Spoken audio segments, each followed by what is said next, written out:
Back to another video. My name is Franco and you're watching the Franco Photo Vlogs. Just wanted to make a quick video, not a big production, probably not even a lot of editing on this video, but just wanted to take a few minutes to go over a couple things of my Seadoo switch. There's plenty of videos on this boat online. I wanted to go over and give you my thoughts on it. I got about 5 hours on it right now, and it's been cold here in Florida. It's 50 degrees now, so it's definitely not water weather, but I have the boat here because I had to do a couple little things to it. So let me just go through it. I mean, I'm not gonna go through everything 100%. I'm just gonna give you my thoughts and my feedback on it, so you guys could make an educated decision if you plan on purchasing one. So we'll start up over at the front here. As you know, the Seadoo switch comes with a trailer, and this is your trailer. The weird thing about this trailer, you have to realize, I don't know why they did it, is, see if I can pull this off. Yeah, this is a 5-pin wire harness, and so you have to get one of these like weird 5-pin adapters if you have a truck, or you have to get a 5-pin. I have to have a 5-pin connection. That's the trailer there. This little thing right here, just so you guys know, this acts as a stop. So if this piece comes out, when the trailer compresses, because you see this is actually that's like a separate piece. When you brake, the boat pushes forward and it activates the trailer brakes. So when you're backing up and you back up too quickly and that pushes back, it'll actually stop you from reversing. So we keep that in there so that it's just, you don't really use the brakes, I guess. But they do make one that you can put on here. It's magnetic, so you don't have to use that piece of tape to keep this little key in there. So you can keep that in mind. It's like 15 bucks on Amazon. This material, I think, is called Polytech, if I remember correctly. It seems very rugged and durable. However, what sucks is that your numbers don't stick very well. See, it's already peeling up. I just put this on 2 days ago. It hasn't even been in the water yet. So what I think I'm going to do is I think I'm going to get the numbers made out of SeaDeck, excuse me, from jetboatpilot.com. They're a little expensive, but what I like about them is they took the time to include, I think it's called Primer 94, and it promotes adhesion. So these are on right now. These are like little bumpers, because I don't know if you can tell, but right there, when I first got the boat, we pulled up to, essentially it was like a wall that had, you could beach next to, and I just ever so slightly tapped it, and so it's not messed up, but to avoid that, I bought these bumpers for it. All right, this is the 2022 21-foot 230 horsepower motor, which, as you know, is a jet ski motor. And where does sand come from? And this motor actually comes on the Wake Pro and the GTX 230. So it's a supercharged 230 horsepower motor, which, by the way, you can easily tune to 260 horsepower, I want to say. I think it's 260. I could be wrong. It could be even more. This is our Orlando Broskies decal. You'll also notice on this boat that it's not exactly like watertight, and that's because this boat is actually designed, the two outer tunes, the pontoon part, the outer ones actually take on water, so it has a little bit of weight to it, so it actually creates more stability. Your main pontoon, the one down the center, that's the one that's really gonna it's like your main pontoon, right? Let's say, I don't know how else to explain that, but what's cool is too, is if you look, this is a modular system, meaning that if you were to somehow damage one of these tunes, you can actually bring it to the dealership and they will obviously it's probably not a small job, but it's easier than fixing a whole hull. You can actually replace that part that you're broken. Excuse me. You'll also notice here that this, just like a jet ski, has sponsons. So that helps with tracking as well. Speaking of the pontoons, this boat has a number of different ports, and I don't know if you could tell here. There it is. This port right here, as per the Seadoo manual, you're supposed to flush that port once a year, and that's literally just cleaning out the outer pontoons. They say that sand and shells and rocks and that sort of thing, that the small debris will actually like collect in the outer pontoons, and so once a year they recommend flushing. If you are wondering how you can get up back into the boat, this is how you do it. It comes with a built-in ladder. I believe the 18 and 21 foot models will come with a swim platform. I don't believe that the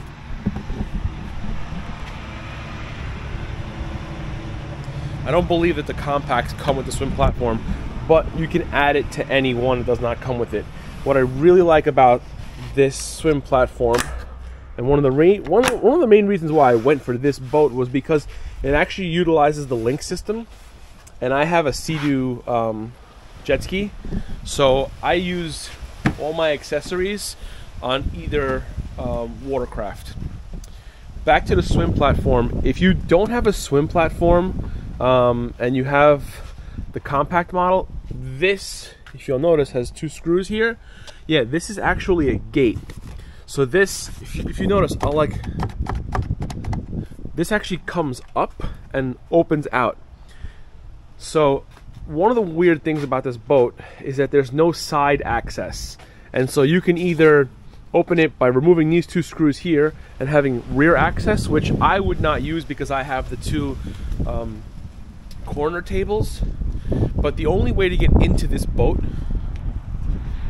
is, I mean, I have a chair there right now, but that's the only way to get into this boat. Or you could just, like any normal person, just step over any one side here. Yeah, so that's how you'd get in. On the 18 and 21 foot models, I believe only you'll get this as well. This is actually a pretty cool little feature. It has these straps, and what those straps are there for is basically just to be able to carry your inflatables. You want to bring a tube with you to have a day out on the water, and you have a little connection here. See this? That's where you tie your rope off to. So you can actually bring your inflatables with you. Going back to a few of the ports on this boat, Jet Boat Pilot did a really good video on how to flush your boat, but here you have your two drain plugs, 1 and 2. This is your flush port for your exhaust, and this right here is actually the port to open up the exhaust flush port. So there will be a time where you need to get out any excess water. You flush it that way. Most of the time you'll have that closed. You don't have to worry about it. Yeah, so Seadoo works just like a jet ski. It works off of the closed loop cooling system, and so the only thing you're really cooling down is essentially your exhaust and your drive line.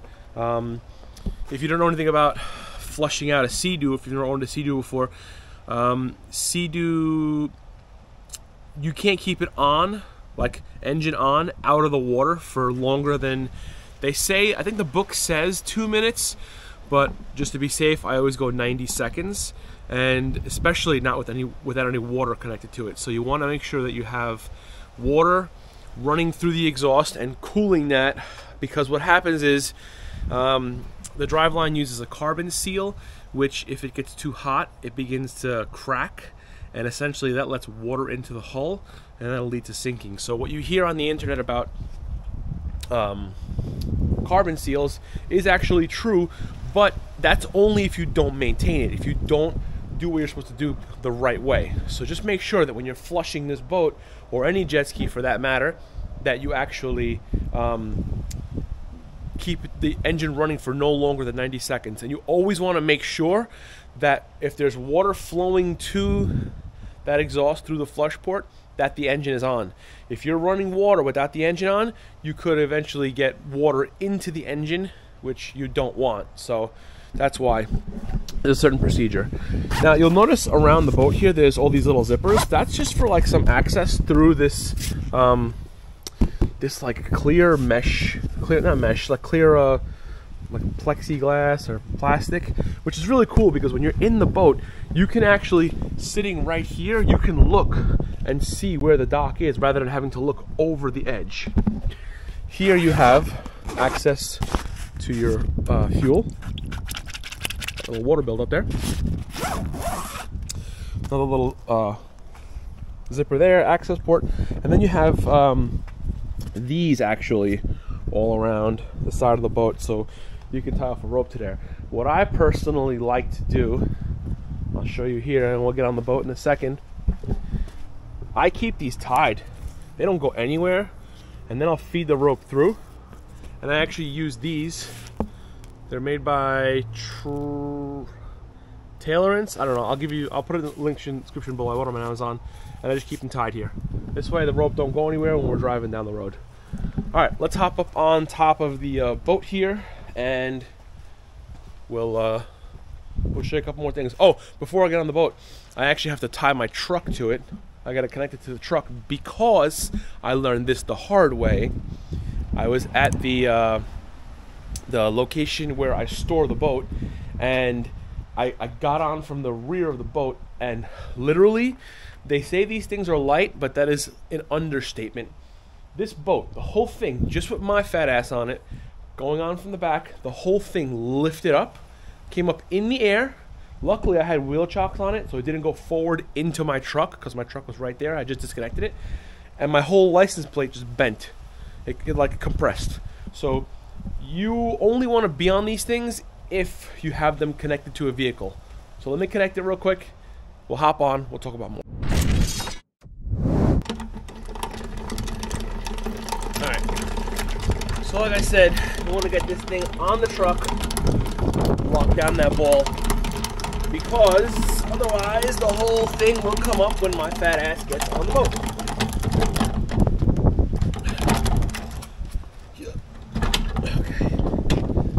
That pin in there,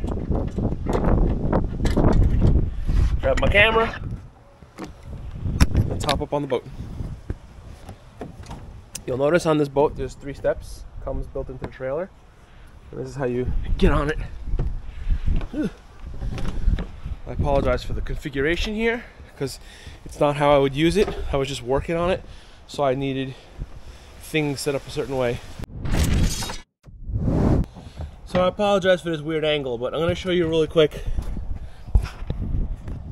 how I take up this seat here and reposition it. You have these little hooks, these little latches, excuse me, not hooks. You go up, you pull towards, and now this whole seat is loose. So now we're free to take up a seat, move it around the boat. Anywhere that you see these circle patterns, you just literally rest the seat on there. As you can see, I already did it with this one. This is loose, placed it on. This goes in and down, and now it's not going anywhere. And the cool thing about this seat, these back ones, is that it actually lifts up. So now if you did actually want to board from the back, you have these 2 seats that you can kind of step on, as well as closing them, and now having access to the swim platform. And because there's another seat that goes right there, you have a place to lay and sunbathe. You'll also notice this one weird random panel here. That's because I was laying on my stomach to work on the inside of the boat. But these easily snap up as well. So you just grab a corner, apply some force. Not a lot, just enough.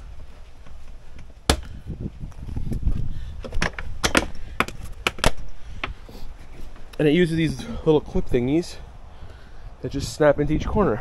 So lay it down where you want it, Oh shit, I actually pulled up the whole thing. That's weird, never done that before. One-handed, I usually hold down the floor while pulling up on the corner, but you'll see here, which is actually pretty cool too, this corner piece came up, which is not a big deal because it just uses these little plastic clips to clip in. And what this allows you to do, essentially, all of these come off, little flathead screwdriver, and you'll expose a screw on each corner. And so these tiles actually come up. So if you wanted to modify the floor, it's not permanent. You could just literally buy a new tile and you're done. You'll also notice that some of these tiles, this one's square, this one's square, this one's rectangular, you gotta buy the right tile. What's also cool is that some tiles come with the link accessory port. Pop it up. I have 2 of those, and you can actually make specific tiles a link tile. So if you wanted to add the cooler here or there, or maybe take this box and put it there for some dry storage, you can do that. That's the whole point of the modularity of this boat. Let me just show you back to real quick how to put this tile, this mat down. You just line it up and you just snap, snap, snap, snap. That's it, it's done. It's super, super easy, not much to it. I'm gonna go put the other seat there, and we'll power this sucker up, and I'll show you a couple more things. So, got that other seat in. Wanted to show you a couple other things too. Each one of these seats, okay, has storage in them.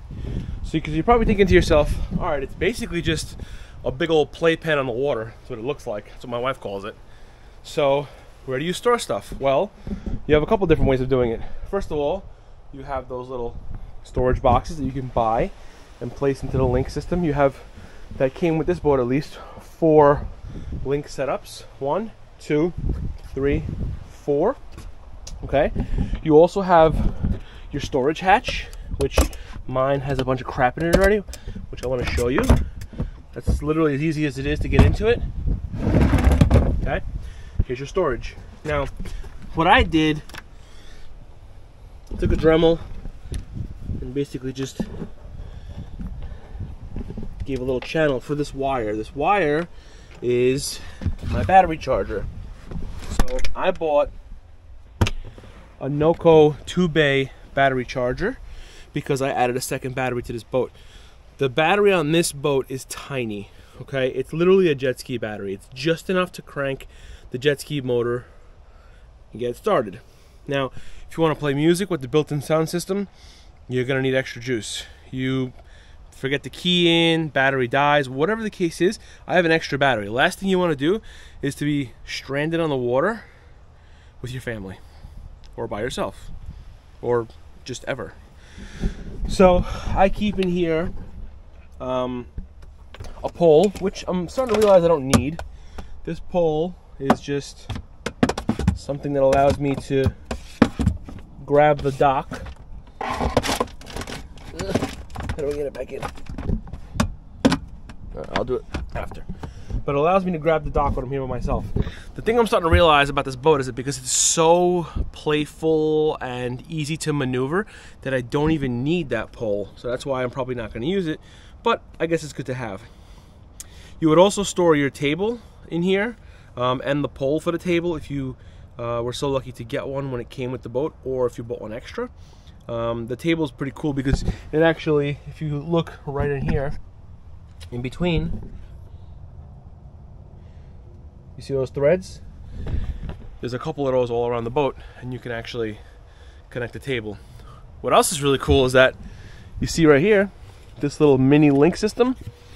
If, let's just say, you had this exact same seat on this side, but the other one I think is like left-handed and this is right-handed, the table actually locks into here, and you can have a table between the 2 sets of chairs. So here goes storage. I know I'm probably all over the place with this video. Let me show you this. This was one of the link accessories that I was most excited about, because I always felt like those stupid fenders were just everywhere and they were annoying to connect all the time. So I wanted something that was super simple and and this is what I got. Now, I don't recommend these because they don't work like they should, which is so stupid because Seadoo, BRP can engineer a full boat, but they can't figure out how to get these stupid fucking plastic clips to stay on, unless I just don't know something about it. But anyway, so they're meant to hang off here, right? So you click in this side first and then snap it down. But when you snap it down, it doesn't actually hold. See how easy it was to come up? I don't trust that underway. And now you have it hanging. And the cool thing is, if it were to work properly, you have these little link attachments here, and you're supposed to be able to just let it hang. And look how beautiful and simple that is, right? In theory. But that clip doesn't stay. So if they made that clip just a little bit bigger, a little wider, it would work perfectly. Now, what I found is that if you want to use these, they click in best on like the outside of the boat. Watch this. That actually clicked a lot better. But the thing is, I like them because you could just move these all around this whole rail, but that's not the case. So I keep one here, and then I connect the other one here. So it sits off the back. So you don't really have a fender in the middle of the boat. You only have them on the end, which that's all you might need. But I got a 21-foot boat. It'd be nice to have 3 fenders on each side so there's no damage to the boat. I'll put that away and then I'll show you a couple other things.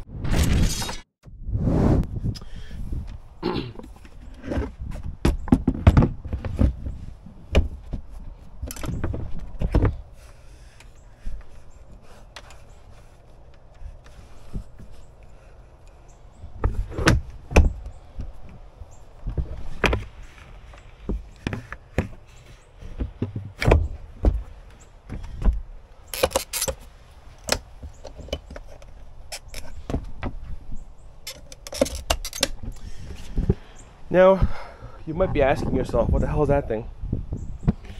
Well, I think it's stupid, but what that is basically just a lounging chair. This is the sport model, and you'll know it's a sport model because in the front you don't have the matching blue raised up section of the deck. Sport model will come just how you see it. This front configuration, you have 2 seats, sun loungers, then you have these snap up soft tiles that you can put anywhere, and the idea for these is that you have a place to lounge and lay down in the sun when the boat is underway or when the boat is stationary. There's this cool little space that they make a bag for that you can just connect right here. Then you have your access port. So if you do want to work on this boat, it is pretty simple. The sound system is mediocre at best. So if you wanted to get the upgrade, it's not a bad idea. However, I personally won't be getting the upgrade because it's $4,000, and it's not that I don't have the money. Some things are just too stupid to spend money on, so I will not be doing that. Instead, I bought 2 Anchor Soundcore Motion Boom Plus speakers or something on Amazon. They're like 160 bucks each. They're essentially a little boom box, and they connect to each other via Bluetooth, and then you connect to them, and so you have front and rear speakers on the boat, and the battery lasts over 24 hours even at high volume. So for me, that's totally fine. I'd rather spend $300 than spend $4,000 plus install. Let's talk about the seats again real quick. So I wanted to say before that this is the storage for the seats. It actually came with these things. These slide into the space in between the tiles right next to the loungers, so you have a place for your arm as an armrest, or you can slide them in between the cushions for an armrest as well. This is literally the first time I'm doing this, but I would assume it's something like this. Yeah, and now you have an armrest with a cup holder and some separation between the seats.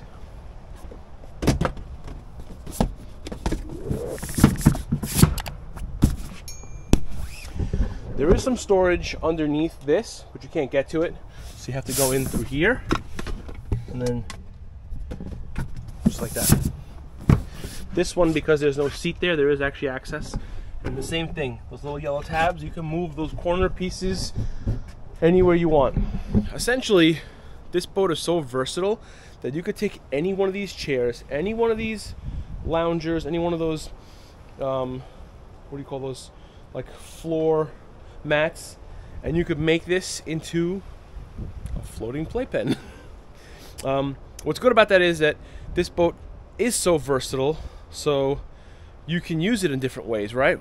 For example, I took my son and his friend out fishing, and although we didn't need all the space, I took out some seats. I left those two chairs there, which eventually they wanted to move to the front, so when they fished, they had more room to walk around. And this boat actually does come with a chart plotter, so you can have an additional transducer installed. I believe it was like $330 for the transducer, plus whatever it costs to install it. So you have a transducer, fish finder, chart plotter, which is really, really nice. All right, this helm here gives you enough comfort. It's not luxurious by any stretch, but this seat has a bolster, so you could sit up a little higher when you're docking, or you could sit a little lower when you're driving. And you'll notice, new boat owners, this boat is extremely easy to ride, extremely easy to pilot. It's not difficult at all. I mean, you'll literally get the hang of this in less than 20 minutes of driving. One of the big game changers of this boat is that because it uses the same drive and power plant as a jet ski from a Seadoo, that it also controls and handles like one. So on this side here you have a lever, and on this side here you have a lever. This is your forward lever. You want to go forward, just give it gas.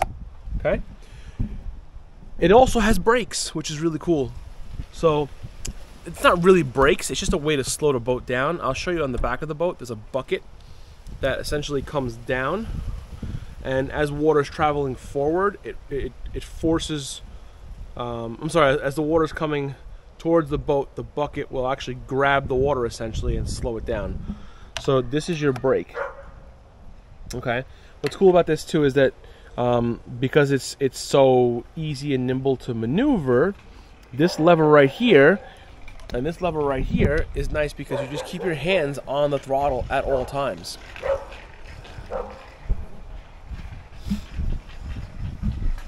So unlike a traditional boat that has a steering wheel that you have to constantly keep moving and maneuvering and throttle here, this you could do it one-handed technically. I mean, you know, gas, throttle, and turning, just as simple as that. I like this boat too because it has a cool feature called IDF. IDF is your Intelligent Debris Free System, which basically up until the IDF was announced in 2021 on the Seadoo jet skis, the only way to get something that's stuck or lodged into the impeller or into the pump, or through the intake I should say, was to get out of the boat, go under the water, and grab by hand whatever weeds or whatever. So if you're in the beach or in the ocean and the water's clear and beautiful, not a problem. But if you're in Florida and you're in one of these damn nasty lakes that look like iced tea, and you don't know what the hell's underneath you, you don't want to get in that water. So the cool thing about this is that it actually reverses the impeller and spits out anything that might be stuck in the intake grate. Now granted, if it's a rock or a shell or a stick, a big enough stick, it's not going to spit it out. I'm talking about weeds and grass and smaller things. So that's a game changer in my opinion. You also have your VTS, which is your variable trim system, which basically allows you to point the nose of the boat up or down depending on the water conditions and depending on the weight that you have on the boat at the time. So if you have a lot of weight in the front, you might want to just trim it up so that the nose comes up and that you're hopping over waves essentially rather than diving into the water because of the weight. So that's another cool thing too. Let me show you really quick the engine storage compartment, the engine access. It's actually going to be where I have my battery switch, and I'll show you how big the small battery is in comparison to a full-size car battery, which I have in the front as my secondary battery. Check this out. The storage compartment, this is how easy it is to get into the engine bay. This will pop up. Move that out of the way. Okay. I want to show you two things. Dealership installed for me that big red switch, which you'll notice has off and on, and I believe 1 and 2. So I can pick which battery I want to connect to. Most of the time I'll have it on 1, which is this battery here, to start and stop it. If we're going to be at the sandbar or playing music, I want to mess with the fish finder, I'll switch it to 2. This way the front battery, the bigger one, is the one that is going to be used power. Speaking of which, power, here's the power plant in this boat.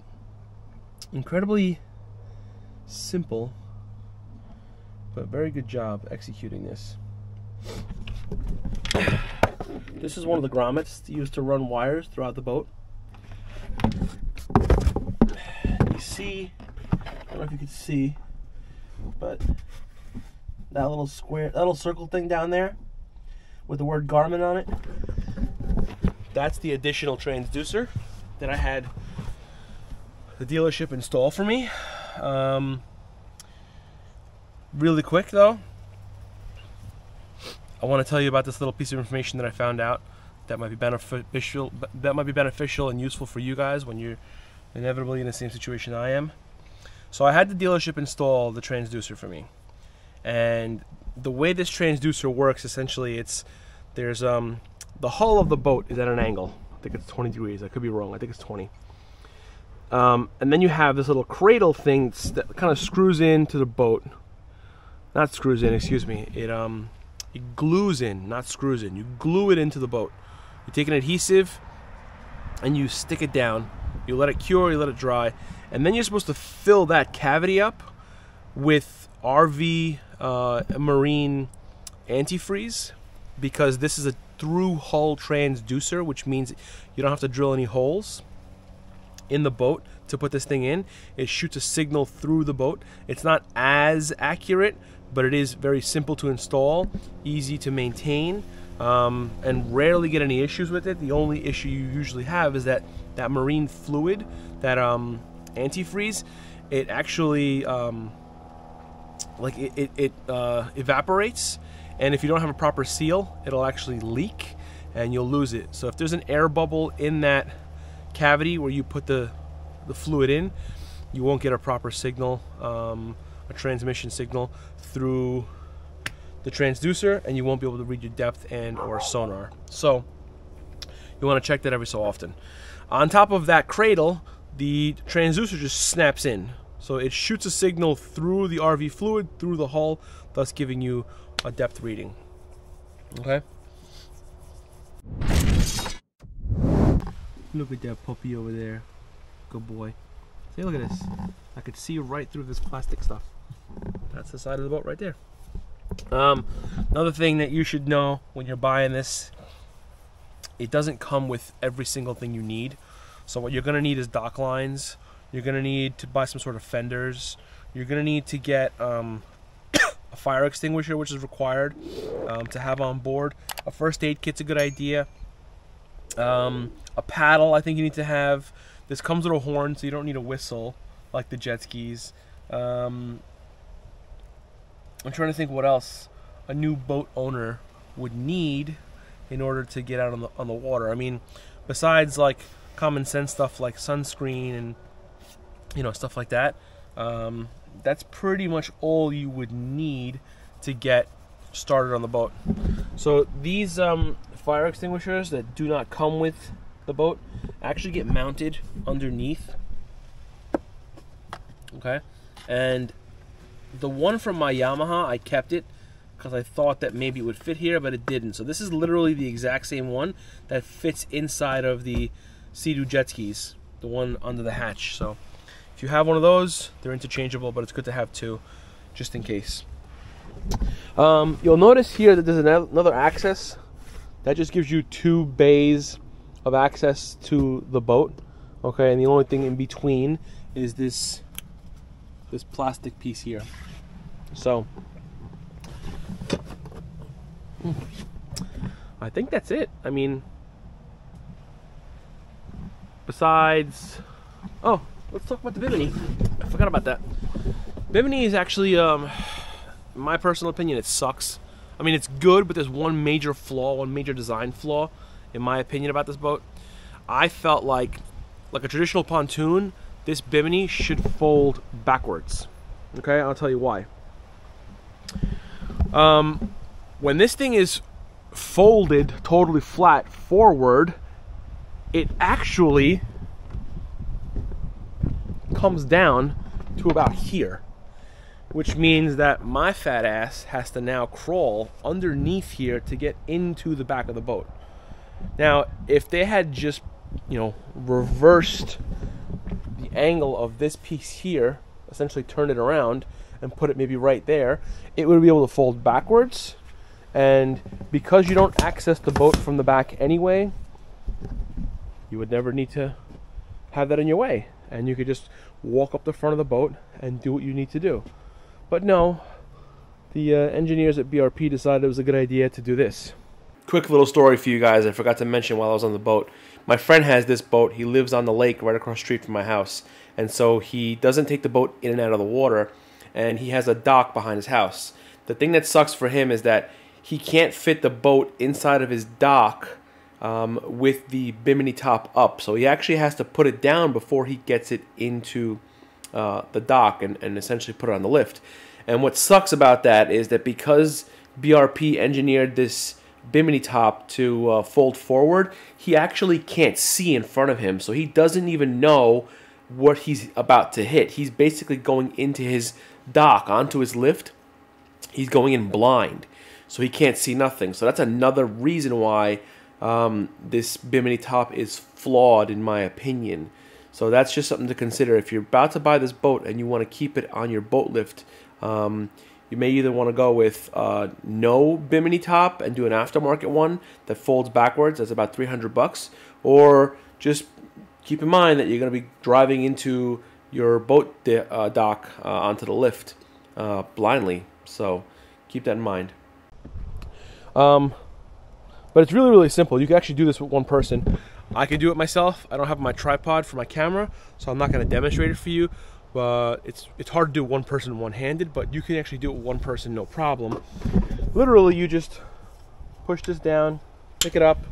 It actually tucks into here. Same thing on that side, and then the whole thing will come down. Okay. In order to actually open up the Bimini, you would reverse that, right? So those two would be clicked in. This would be up, and now you would have to. This is right now in travel mode. You unclip all 4 of these. It releases it. This whole thing comes back. This will actually, see the yellow here? This will click into, I forget, maybe here. It'll click in somewhere, but it's easy. It can only go one place. You can't fuck it up. And then the whole Bimini top is open. So right now it's just for me to be able to get in and out and front and back of the boat. But if I'm traveling with it, it's going to be down, and then you have like these Velcro straps that go through. See this line right here? Goes through there, comes out the other side, comes up, around, and Velcro's tight. And that's it. I mean, that's the 2022 Seadoo Switch. What do I think about it? I like it a lot. Would I recommend you buy one? Yeah, I think you should. I'll tell you why. If you maintain it, it'll last. If you have a family, it's great. If you like to fish, it's great.